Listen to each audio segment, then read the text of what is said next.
네, 오늘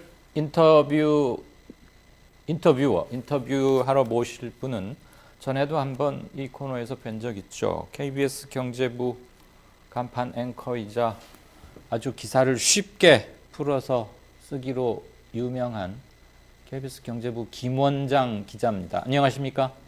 안녕하십니까? 네, 바쁜데 인터뷰 응해주셔서 고맙습니다. 아닙니다. 조양호 고맙습니다. 회장 퇴진 이것만 해도 뭐 경제계의 촛불이다.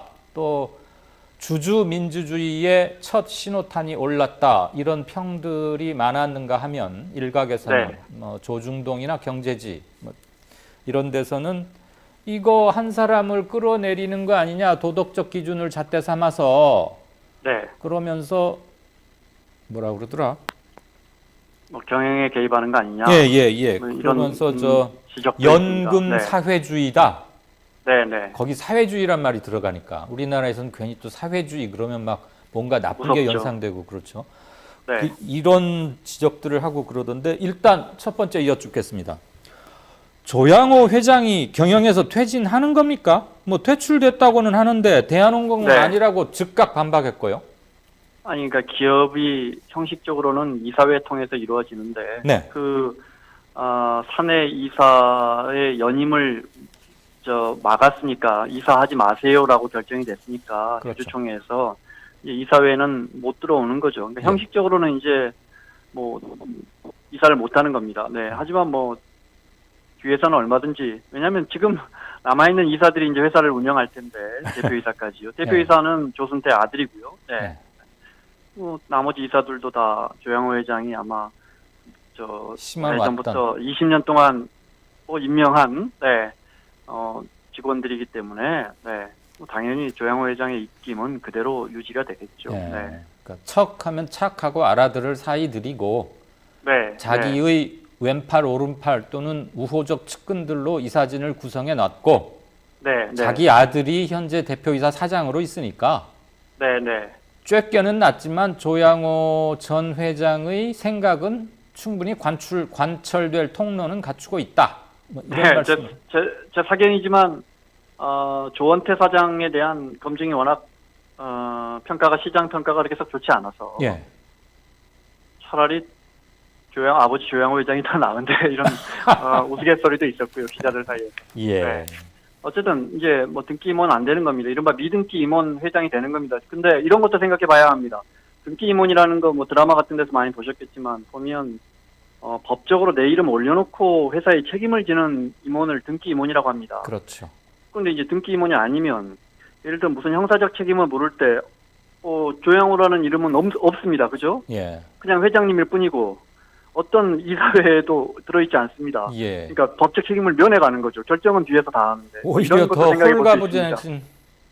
뭐 지금 정영진 회장이 그렇게 한다고 해서 뭐 편법이다 이런 지적도 있거든요. 이것도 한번 생각해볼 문제 같습니다. 네, 그 이마트 신세계의 정용진 회장도 등기이사에는 빠져 있군요. 그렇습니다. 네. 그런 경우가 가끔은 있죠.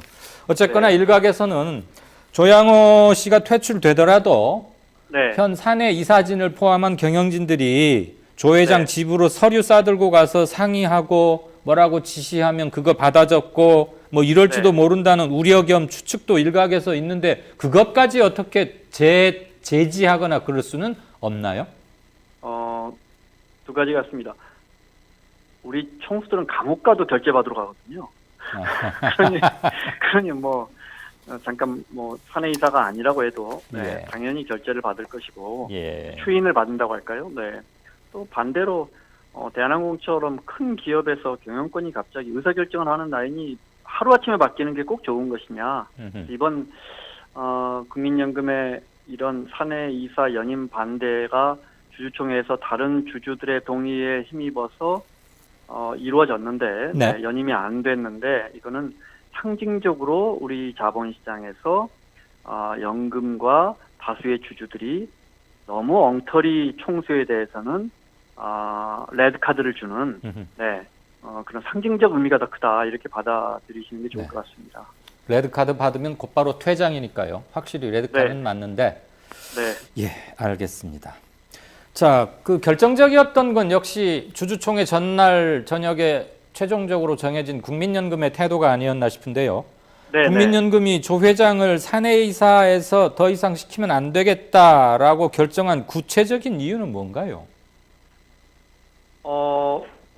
그 가족들이 유명하지 않습니까? 사고 치고 뭐 이런 건 그거 아니고? 그건 아니겠죠. 네. 가족들의 일탈 그렇지만 이제 크게 두 가지인데 회사의 이미지를 실추하면 회사 가치가 떨어지고 회사 가치가 떨어지면 주주들의 이익이 환원되지 않을 거 아닙니까? 그렇죠. 국민연금은 어떻게든 회사 가치를 올려서 더 많은 이익을 주주들에게 돌려주는 게 주주가 주인이 우리 국민들이니까요. 예. 그게 제일 큰 존재 가치입니다. 그런데 자꾸 이 가족들이 아시다시피 회사 가치를 떨어뜨리니까 이것도 문제가 됐던 것 같고요. 네. 또 하나는 실제 중간에 이익을 막 빼갑니다. 총수 일가가 비단 여기뿐만 그런 건 아니고 알려진 것만 봐도 기내 면세품 회사 차려가지고 중간에 무슨 수수료 회사 차려서 중간에 빼먹습니다. 이익을. 통행료 쪽으로 뜯어가고 일감 몰아주고. 언론에서 그걸 통행료라고 하더군요. 예를 들어 이렇게 이해하시면 됩니다. 막걸리 회사다. 근데 한 병당 한 200원 정도 수익이 남는데 이걸 내가 좀 빼먹고 싶다 그러면 병뚜껑 중간 구조를 집어넣는 거죠. 그래서 그 병뚜껑은 딸이 납품하는 겁니다. 그러면서 딸이 병뚜껑을 한 70원씩 팔면 무슨 말씀인지 아시겠죠? 이런 구조를 만들. 심지어 한진 이 총수 일가는 인하대병원 앞에 약국까지 차려서 거기서 돈을 빼먹었습니다. 그러니까 그거 압권이었어요. 네. 그러니까 이렇게 자꾸 수익에서 총수 일가가 뭘 빼가면 다른 주주들이 손해를 봅니다. 이걸 그렇죠. 사익 편취라고도 하고 주주이익 편취라고 또 하는데 왜냐하면 예를 들어 거기서 이익을 안 빼갔으면 그 이익은 n분의 1 돼서 주주들에게 나눠질 거 아닙니까? 그렇죠? 근데 이거 자꾸 빼가니까 그러니까 이제 기업 가치도 훼손하고 이익도 직접 빼가니까 배임과 횡령이 그래서 적용되는 거군요.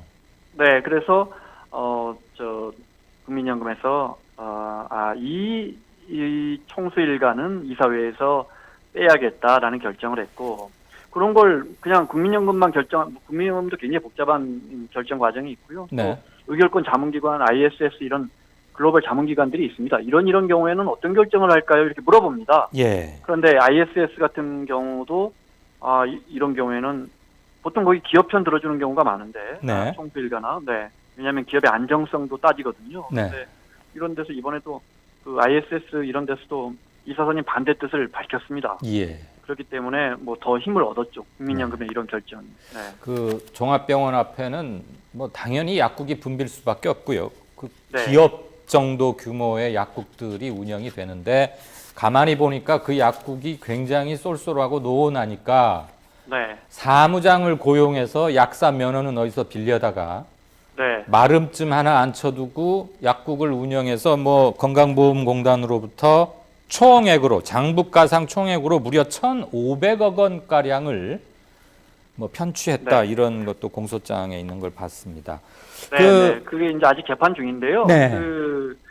그 액수가 중요한 게 아니고 대한민국 재벌 총수 일가에 예를 들어 어떻게 말씀을 드릴까요? 예를 들어 구글이라든지 마이크로소프트의 총수 일가가 어디서 햄버거 가게 차리고 약국 차리고 이런 거 해서 아들이 몇백억 빼먹어 보겠다 이런 우리는 아직 많이 후진적입니다.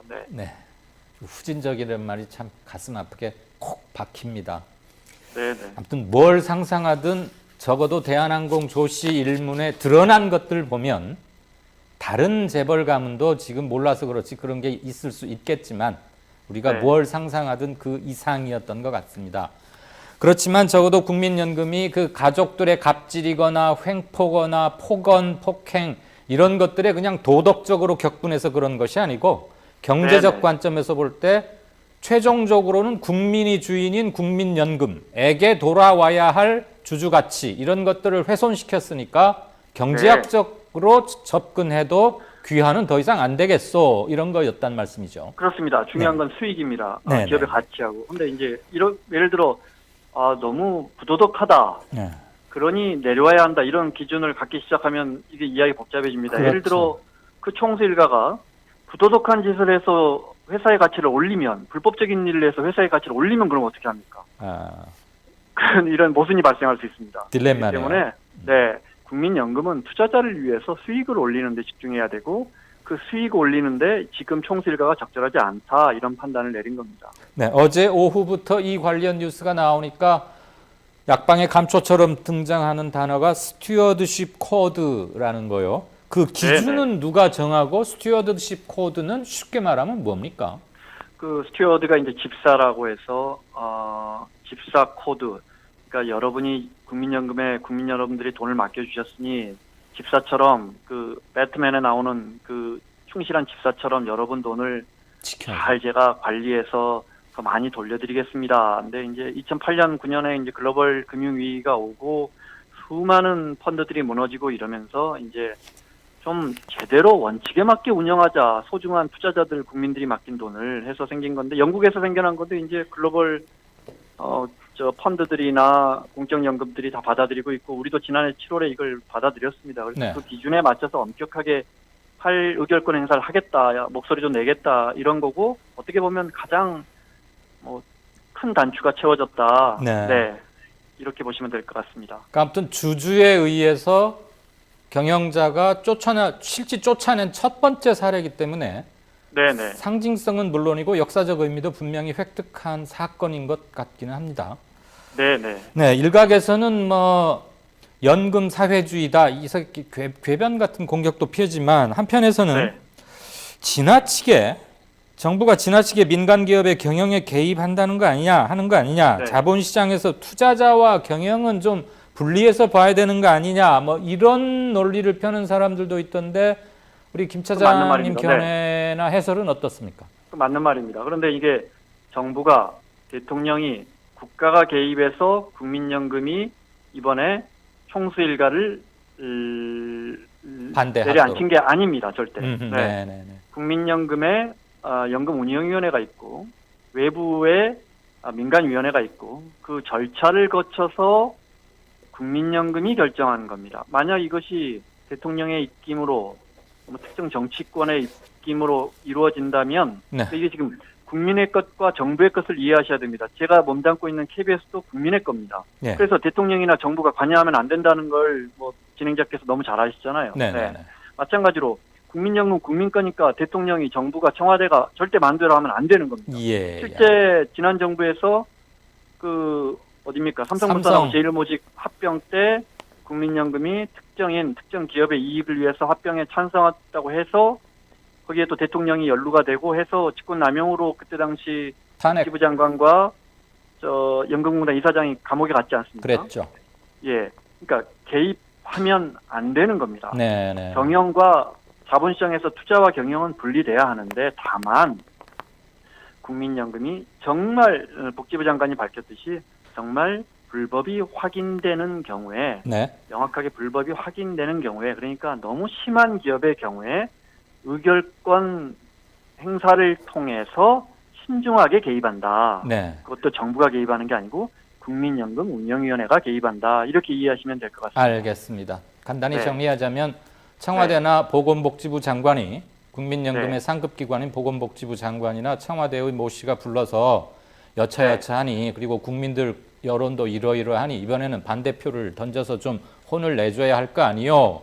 그러면 정확하게 직권남용입니다. 그렇게 하면 직권남용인 거고 그렇게 시켜서 한 게 아니라 국민연금 내부에 정해진 절차를 그대로 따랐고 자율적이고 민주적인 방법과 절차로 자기들의 의사결정을 해서 집행한 것이니까 이것은 결코 뭐라고 시비 걸 일이 아니다 이거죠.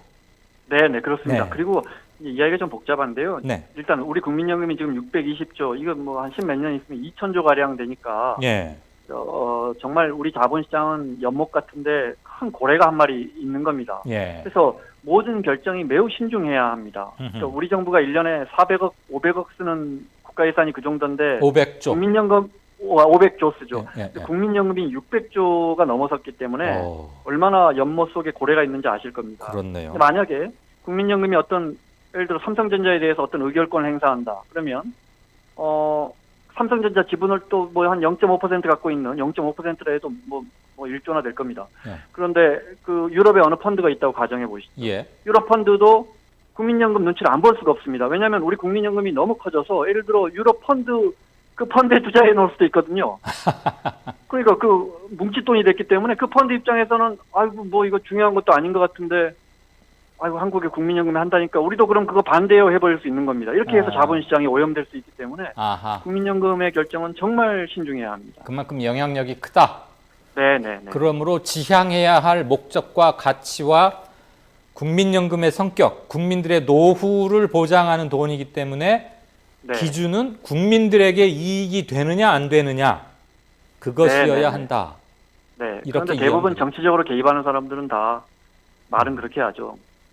이게 국민을 위해서다 이렇게 말은 하기 때문에 정말 신중하게 결정돼야 하는 겁니다. 네, 불과 1, 2년 전에 그 문영표 전 보건복지부 장관을 비롯해서 국민연금공단과 제일모직 아까 언급하신 삼성 제일모직 삼성물산 합병건에서 어떻게 치러졌고 문 장관이 어떻게 구속됐고 하는 걸 우리 아직 다행히 기억하고 있기 때문에 그렇습니다. 어제 국민연금의 결정이 무슨 누가 불러서 옛날식으로 받아 적어 이렇게 해 그게 아니라 주주 가치의 극대화를 위한 투자자로서의 선택이었다는 것이 좀 명확히 될 필요는 있을 것 같고요. 네. 자, 마지막으로 질문 하나 드릴게요. 이건 뭐 제가 사실 이거에 대해서 그렇게 많은 사람들이 관심을 갖는 것 같지는 않은데 그저께 그러니까 어제 주총이 열리기 하루 전인 그저께 저녁에 국민연금에서 이 관련 긴급 회의를 할 때 조양호 회장 반대 건도 있었고 SK 최태원 회장 사내이사 연임 건도 반대를 하기로 했는데 SK에서도 어제 주총이 열렸는데 SK 최태원 회장은 그냥 통과가 됐어요. 물론 국민연금이 맞먹는다고 다 이래라 저래라 이렇게 100% 좌지우지하는 건 아니고 제가 표를 찾아봤더니 이전에도 국민연금이 어떤 입장을 취했는데 그대로 된 적도 있고 안 된 적도 많고 그렇더군요. 그럼요. 국민연금이 갖고 있는 지분이라는 게 많아봤자 12% 정도고 뭐 거의 모든 대기업을 다 갖고 있지만 보통 한 7, 8%, 10% 정도 갖고 있기 때문에 말씀하신 것처럼 국민연금이 10% 갖고 있는데 우호 지분 다 합쳐봤자 뭐 그 꼭 국민연금 뜻대로 되는 경우가 없습니다. 근데 SK 경우는 좀 달랐던 모양이죠. 보통 이게 2분의 1 이상, 절반 이상의 찬성을 받아야 되는데 대한항공이 좀 달랐습니다. 대한항공이 3분의 2 이상의 찬성을 받도록 돼 있습니다. 연임을 하려면. 그러니까 조양호 회장 측에서 3분의 1을 다 못 챙긴 겁니다. 우호 지분을. 그래서 2%포인트 차이로 아슬아슬하게 밀렸고요. 정확하게 제가 그 문제를 정확히 모르겠는데 SK 최태원 회장은 연임에 성공했다면 그거는 주주들이 그야말로 국민연금이 반대했지만 다른 주주들은 최태원이라는 회장이 해도 되겠다 이렇게 판단한 겁니다. 주총 현장에서의 득표율에 밀려서 그리고 최태원 회장이 뭐 약간의 문제 제기하는 측도 있고 일부 그것을 수긍할 수도 있긴 하나 사내 등기이사 자리에서 쫓겨날 만큼 심각한 건 아니다라고 판단한 사람들이 훨씬 더 많았다. 아니다라고 시장이 판단했다. 이렇게 하면 될 것 같습니다. 제가 앞서 저기 연금 사회주의에 대해서 제 의견을 좀 말씀드리자면 이게 이제 우리 사회가 말씀하신 것처럼 진행자가 말씀하신 것처럼 우리 사회에서 사회주의, 공산주의, 좌파, 친북 이런 용어들이 나오면 무섭습니다. 그런데 국가가 정부 세상에 이제 기업의 사장까지 갈아치우냐라 해서 연금 사회주의 이런 이야기가 만들어지는데 그렇게 해서 만약에 기업의 가치가 좋아지고 높아지고 수익이 더 나서 주주들에게 더 돌려줄 수 있다면 이게 연금 사회주의입니까? 연금 자본주의입니까? 이런 걸 한번 말은 만들기 나름인 것 같고요. 그리고 꼭 드리고 싶은 말씀이 이겁니다. 예를 들어 우리가 지금 우리 국민들이 낸 국민연금으로 삼성전자 지분이 9%, 10% 가까이 있습니다. 이게 시가총액으로 따지면 삼성전자가 시총이 300조인가 그러니까 10%면은 30조 가까이 국민돈이 들어있는 겁니다. 이만큼 지분을 갖고 있는데 총수 마음대로 하게끔 놔두는 게 맞는가? 좀 잘해보자 하면서 의견 내고 간섭하는 게 사회주의입니까? 아니면 총수 일가 마음대로 하게끔 보고만 있는 게 사회주의입니까? 당연히 전자죠. 의견 제시하고 견제하는 건 제가 볼 때 민주주의거든요. 그러니까 이거 연금 민주주의라는 말, 연금 자본주의, 연금 민주주의란 말이 더 가깝지 않나 저는 개인적으로 그렇게 생각합니다. 맞습니다. 제가 오늘 방송 프로그램 직전에 김성주 연금공단 이사장하고 통화를 한번 했는데 네네. 저하고 이제 사적으로 선후배여서 네네. 선배 이건 연금 사회주의가 아니고 굳이 말하자면 연금 민주주의입니다. 뭐 이렇게 강조하더라고요. 그래서 네네. 아주 저 순발력 있는 조어다 그러고 웃었습니다. 근데 지금 우리 김 원장 기자도 똑같은 말씀을 하시네요. 네네. 네, 그래서 제가 들머리에도 조중동이나 일부 경제지들이 마치 어제 국민연금의 결정에 무슨 잘못이라도 있는 양 연금 네. 사회주의의 뭐 횡포 기업들이 신음한다 이런 식으로 헤드라인을 뽑았던데 그것은 여론을 호도하려는 대단히 팩트부터가 잘못된 게 아닌가 그런 생각을 가졌더랬습니다. 네. 네, 오늘 인터뷰를 통해서 어제 주총이 갖는 의미 그리고 앞으로 최태원, 조양호 씨가 계속 경영에 어떤 식으로든 자기 의사를 내고 일부 관철시킬 수도 있기는 하지만 적어도 이사회에 들어와서 공식적으로 여지껏 해왔던 대로 불도저식으로 밀어붙이는 건 아니라 백도어나 이런 식으로 밖에는 할 수 없다. 그리고 고답적으로 아주 봉건적, 중세적으로 마음대로 형편없이 회사를 운영해왔던 오너들에게 분명한 레드카드가 한 장 던져진 것에 큰 의미가 있다. 이런 식으로 정리를 하면 어떨까 싶습니다. 네. 네네. 네, 오늘 말씀 감사합니다. 네, 고맙습니다. 네, 지금까지 KBS 경제부의 김 원장 기자였습니다.